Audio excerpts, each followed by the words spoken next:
I've got a bit of a treat for you today. I hope you'll agree. These are Cheney Rye Derby shoes. These are a vintage Cheney shoe. They're in full calf leather,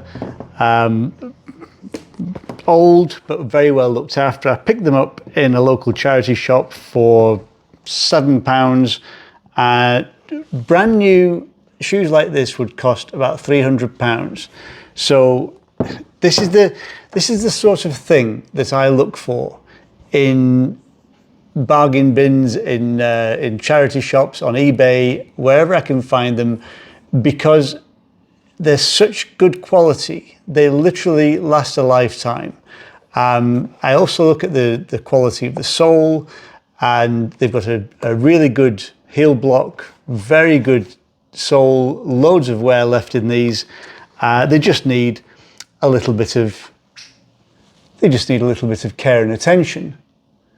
We strip it down, we strip all of the old polish off, we take it back to the bare leather practically, and then build it back up again, and then hopefully to a really nice shine. So how do we start? Well, we'll get the laces out as the first job, and the shoe trees in. As ever, cedar shoe trees that, I say this every time, but the shoe trees are essential. The first thing they do is, I'll show you as a live demonstration, but you take a creased shoe like that and push the shoe tree in, and immediately it pushes out the creases in the shoe, and it gives you a lovely flat surface to work on. The best shoe trees to get tend to be cedar or a porous wood, because they're going to absorb moisture from inside the shoe. The best time to put them in is as soon as you're taking the shoes off, because what that does, when you take your shoes off, they are warm and they are wet still from the moisture from your foot. If not wet, certainly damp. The shoe tree stretches out the creases and lets it dry naturally, but dry crease free. So they're in a good position when they're drying, and they'll be good the next time you put them on. So we've got the shoe trees in, the creases are out. We're going to go in with the Renomat. Now the Renomat is great. It's quite an expensive product. Another alternative is acetone. Acetone's very brutal, very harsh, but really effective at stripping back all the layers of old polish. So we'll just take the Renomat, and I'll show you how this goes on. Just wrap 2 fingers round the microfiber cloth, and we start at the toe.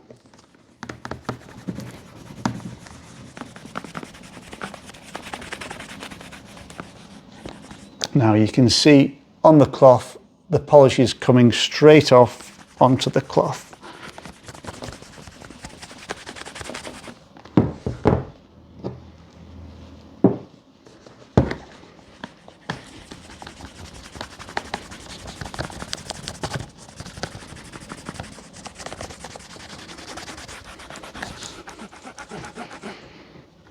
Try and get in right around the welt.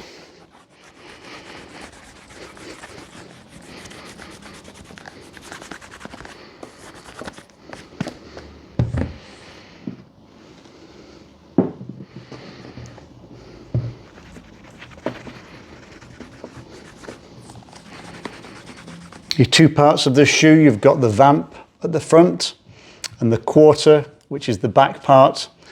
So I start off doing the whole of the vamp and the tongue, and then move to the quarter.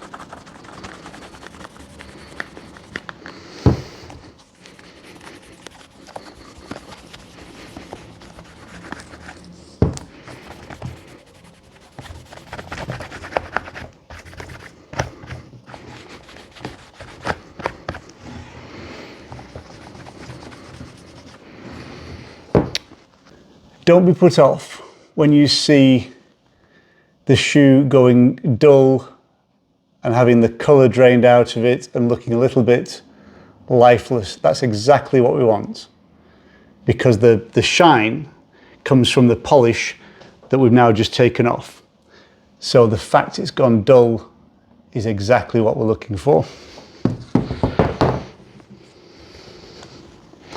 And look, that's the black polish that's to come off the shoe. Second shoe.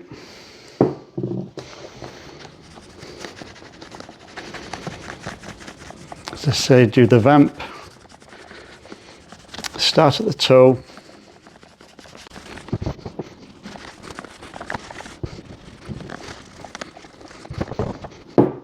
Once these are done, I would hope that I, or whoever has them, will get many, many years out of them. Like I say, the quality of the leather, unless you wear them so much that you physically wear a hole in the leather, which some people can do. If you get a shoe that's the wrong size, or your particular shape of foot, or how you wear your shoes, or how your weight is distributed, can wear the shoe in a particular way. If you get the wrong width size for your shoe, you can wear it unevenly. But just standard wear and tear will often wear a hole from the inside of a shoe, and you'll get weak spots in the leather. There's not a lot you can do about that. That's physically the leather itself being worn away. You can't really patch shoes. You can have them sent back to the original manufacturer and have them refurbished, but there's not a lot you can do when you've got a physical hole worn in the leather.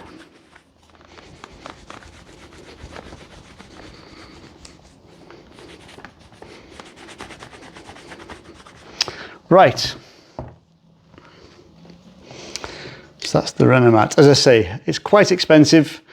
It lasts a while. You don't need that much of it, but it's quite a pricey product. Now I'm just going to take a separate cloth, give them a wipe down.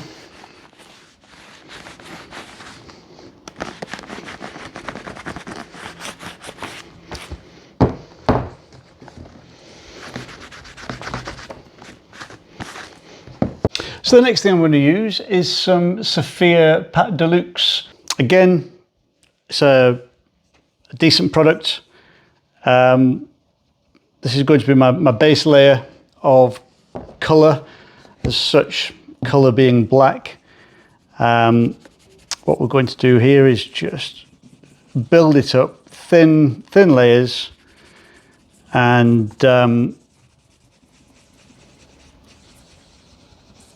this is where you have to be a little bit patient. Just nice thin layers. Just take your time.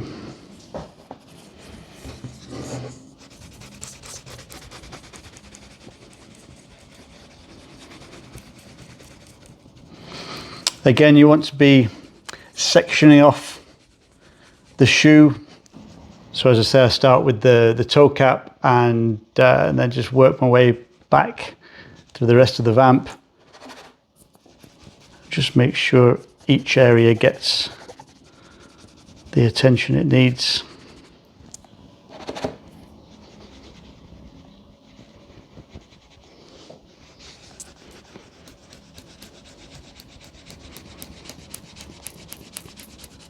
What we're looking for at this stage is a nice, smooth, even layer of polish. The calf skin's very accommodating. It's very when you treat it well, it gives you the shine back and rewards your efforts.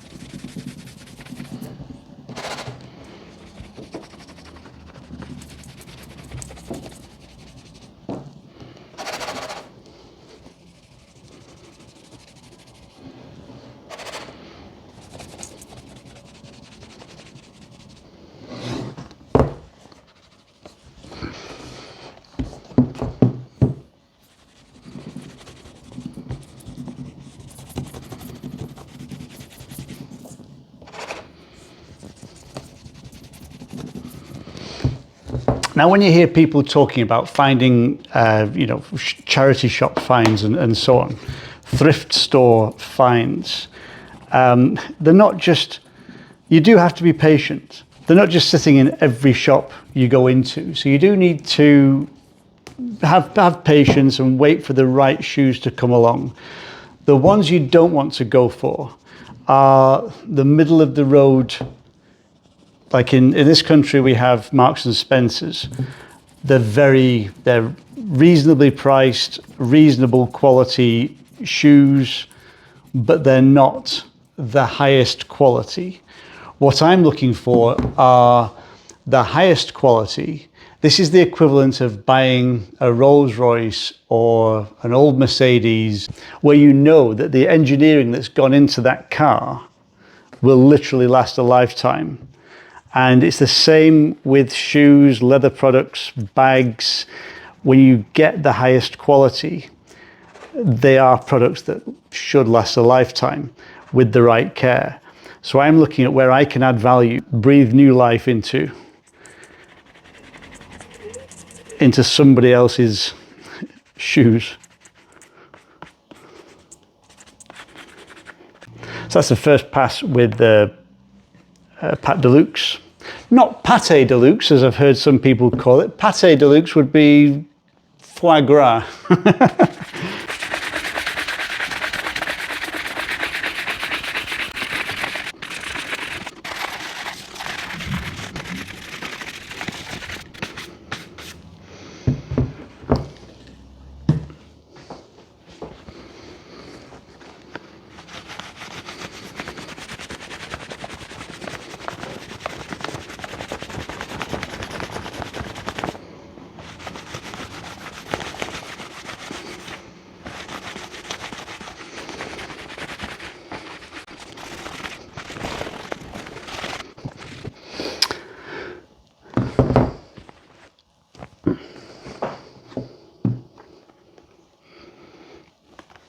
So I'll come around there.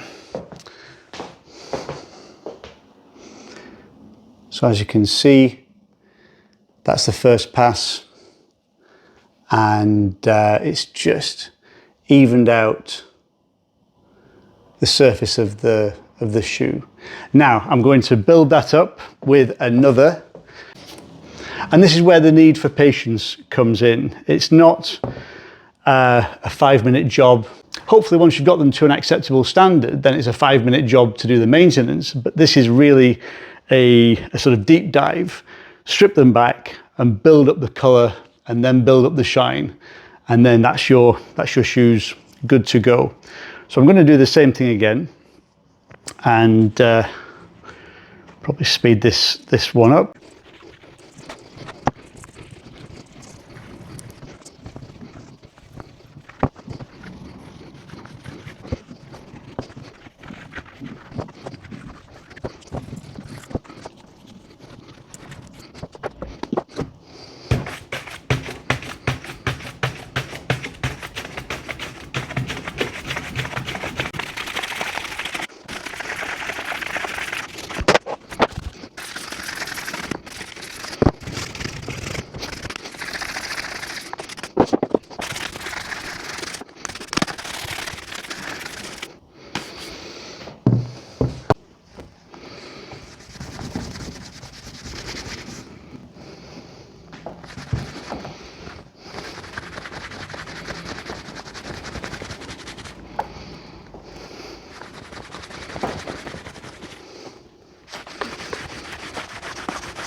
Now what I've done there is the second layer and given it a buff and a shine, but not so much on the toe cap. On the toe cap, I want to make it really shiny, and for that I'm going to use my Brunngard Spitshine, and I've got a little bowl of water here, and we're going to build up a shine using using that. So put my Pate Deluxe away, switch to the Spitshine. Now, just going to use a single finger on this, small amount.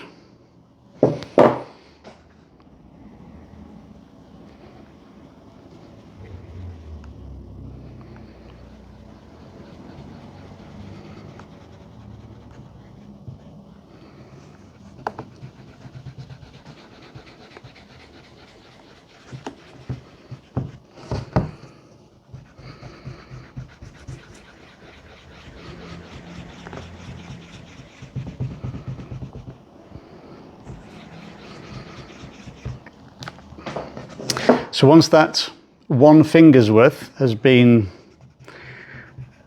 applied to the toe cap and evenly distributed in a single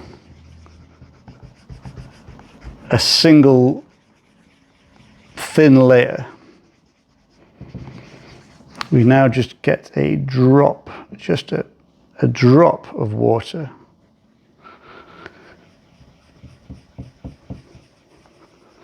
And again, just work around in really small circles.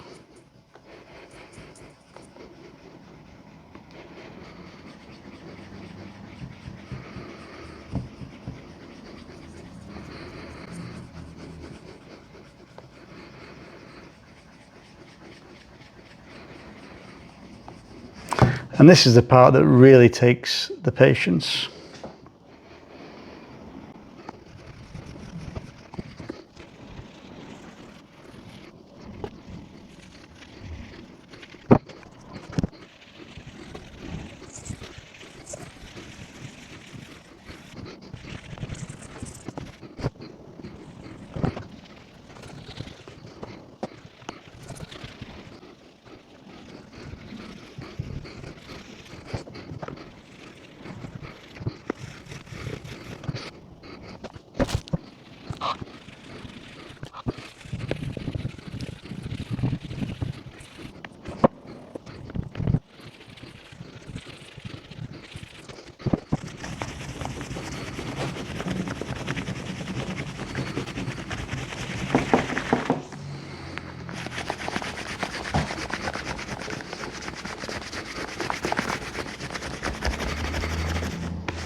So that is how it has turned out.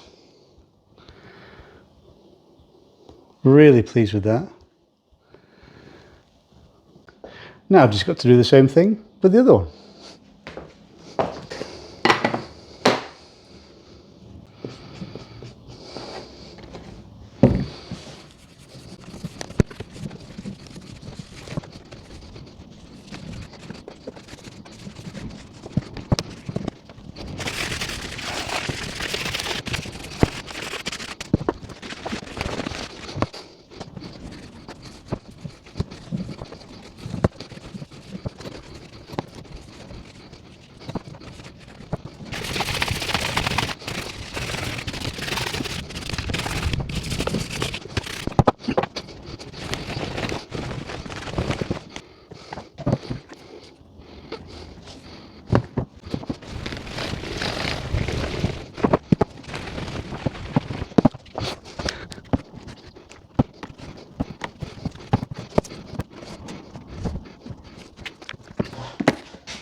So there we have my charity shop find Chini shoes stripped down and built back up to a nice healthy shine. Now they're going to be good for years to come with just a little bit of maintenance in between wears. So if you have any questions about this whole process or the products that I've used, please fire them into the comments and I'll try to get back to you as soon as I can. In the meantime, see you next time. Take care. I'll see you very soon.